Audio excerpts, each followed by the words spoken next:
সত্যি আছে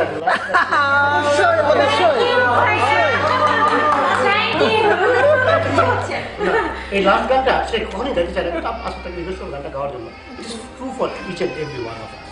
এটা হচ্ছে আমরা তো বড় বড় মানুষের কথা শুনলাম, নজরুলের কথা শুনলাম, রবীন্দ্রনাথের কথা শুনলাম। আমাদের দেশের সাধারণ মানুষরা যে অসাধারণ গান লিখতে পারে, অসাধারণ সুর দিতে পারে, এটা এটা কিন্তু ইটস এ ফ্যাক্ট। ভদ্রলোকের নাম গিয়াসউদ্দিন, তিনি আসছেন আমার আমার খুব অপছন্দ, আমি জানি খুব পছন্দ, কিন্তু this song is true for each and every one of us. আমাদের দেশে গিয়াসউদ্দিন সাহেব আসছেন, আসছেন একটা রিকোয়েস্ট যে স্যার আমি গত 20 বছর ধরে গান লিখতেছি, গানের সুর করি, কিন্তু আমি রেডিও টেলিভিশনের এনলিস্টেড আর্টিস্ট না। আপনি যদি খালি কাউকে একটা টেলিফোন করে বলে দেন, আমি শেষ বয়সে রেডিও টেলিভিশনের একটা এনলিস্টেড আর্টিস্ট হইতে পারি, মনটা আমার ভালো। আমি ভদ্রলোক গান শোনাইলেন আমাকে, এই গানটা শোনাইলেন। আমি একটা চিঠি কাগজ দিলাম, উনি ইমিডিয়েটলি নজর আলী খান, তখন তিনি বিটিভি প্রোগ্রামের দায়িত্ব ছিলেন, জেনারেল ম্যানেজার ছিলেন। ওনাকে চিঠি লিখলেন যে নজর ভাই এই লোকটিকে আপনার কাছে পাঠাচ্ছি, আমি খুবই খুশি হবো যদি ইমিডিয়েটলি তাকে আপনি টেলিভিশনের এনলিস্টেড গীতিকার করতে পারেন। তো সে আমার কথা রেখেছে, ভদ্রলোক গেছেন সেখানে, ইমিডিয়েটলি তাকে টেলিভিশনের এনলিস্টেড গীতিকার করা হয়েছে। তিনি দেশে ফিরে গেছেন, ফিরে গিয়ে মারা গেছেন। এই পার্টিকুলার গানটা আমাদের এক্সপেকটেশন ছিল দুইটা, সেই জায়গায় দুইটা আমরা বোনাস পাচ্ছি। ব্যাপার না, কিন্তু একটু রাত হয়ে গেছে না, we couldn't miss it actually.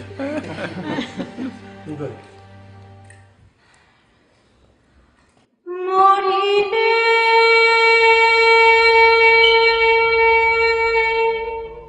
কান্দিস না আমার গায়ে রে,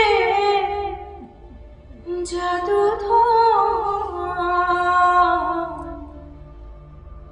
মরিলে কান্দিস না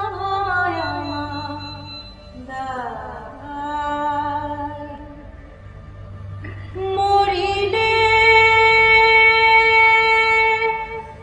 কান্দিস না আমার গায়ে রে, জাদু মরিলে কান্দিস না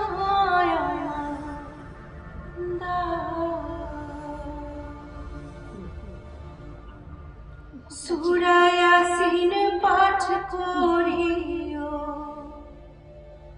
বসিয়া কাছে, যাইবার কালে বাঁচি যেন শয়তানের ধোঁকা। সূরা ইয়াসিন পাঠ করিও বসিয়া কাছে, যাইবার কালে বাঁচি যেন শয়তানের ধোঁকা। রে জাদু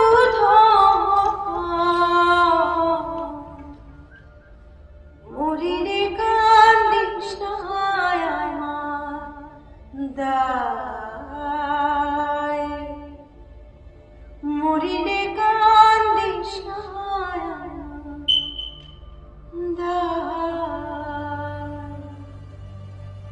বুক বান্ধিয়া কাছে বৈশা গোসল করাইবা,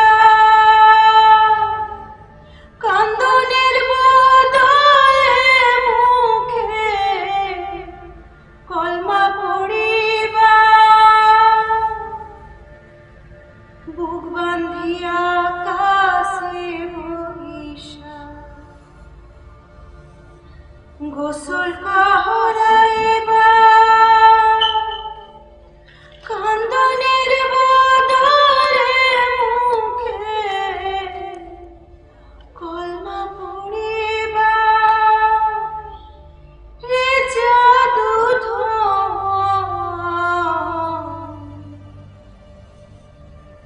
মরিলে কান্দিস না আমার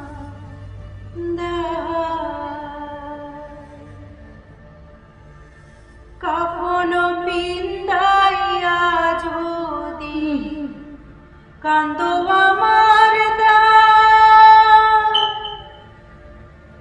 মসজিদে বসে আরে কান্দো আল্লাহর দরগাহে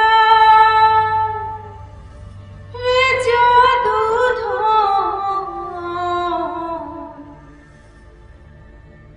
মরিলে কান্দিস না আমার দায় মরিলে কান্দিস না আমার দায়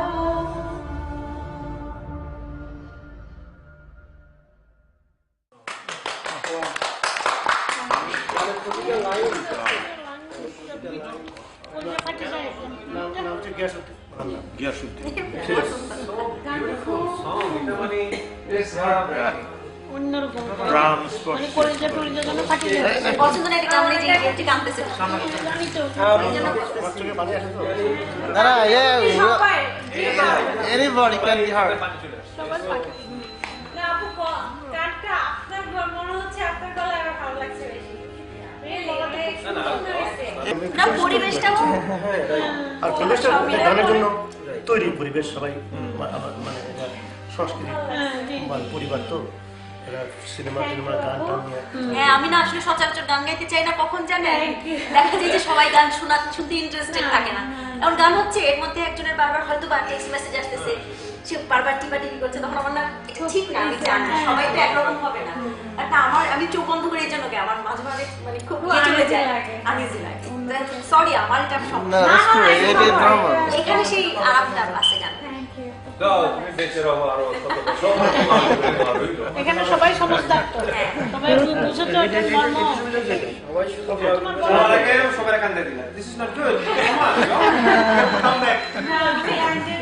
অবশ্যই উই উইল কাম ব্যাক গলার মতো এত সুন্দর প্রত্যেকটা জায়গায় আপনার আমাদের আঙ্কেলের জন্য সবাই নামাজ পড়ে দোয়া করবেন যাতে উনি আরো 50 বছর বেঁচে থাকেন। আরো 50 বছর এটা মিনিমাম বললাম যে 50 বছর আগামী 50 বছর বাঁচলে আমাদের সারা জীবন পাবো নাকি। আমি প্রথম এখানে আসলাম চিকিৎসার জন্য যে ফার্স্ট টাইম আগে আমার ডাক্তারের সঙ্গে মানে একটা স্টোন কাটারিং এটা ওদের কিন্তু আমি দিচ্ছি 1 কোটি টাকা নিচ্ছে আমার কাছে। না না ওদের কিছু তুমি $125,000 তার মানে 1 কোটি টাকা কিছু বেশি Soul Catering is one of the best hospital. ওরা তো প্রথমে টাকা নেওয়া ছিল ট্রিটমেন্ট শুরু Treatment শুরু করছিল না করে।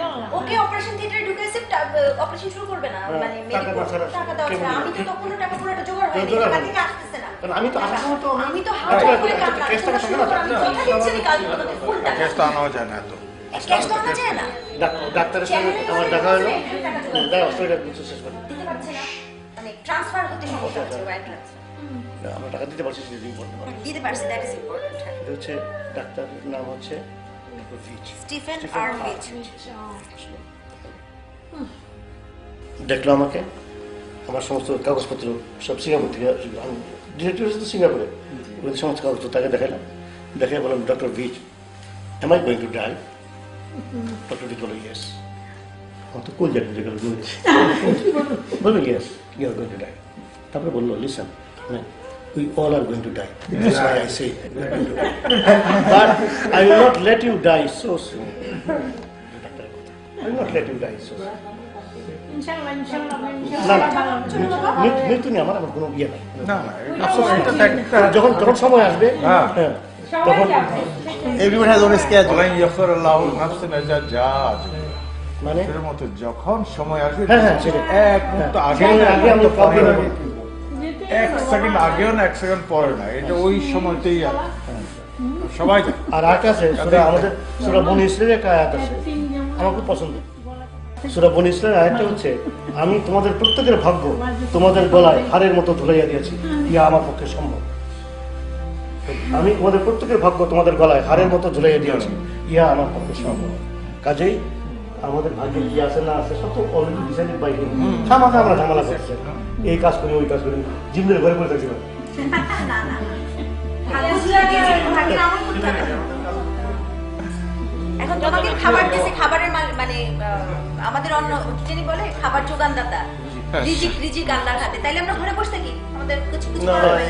শুধুমাত্র মানুষের ঘরে এসে করে দিবে না। শুধু মানুষের রিজিক আল্লাহর হাতে ঠিকই, কিন্তু আমাদেরকে রিজিকটা অর্জন করতে হবে। অর্জন করতে অর্জন হয়। কিন্তু পশু তুমি পাখি ঘরে চুপচাপ শুয়ে থাকলে ঘরে পাখি এসে আল্লাহ পিঁপড়া, তোমাকে খাওয়া দিবে। এদের রিজিক কিন্তু আল্লাহ ওদের কিন্তু খাবার দেওয়া হবে ওদের। মা নিশু Let's go. আচ্ছা যাই লেটস গো। আল্লাহ নেগো মা আব্বা যাও না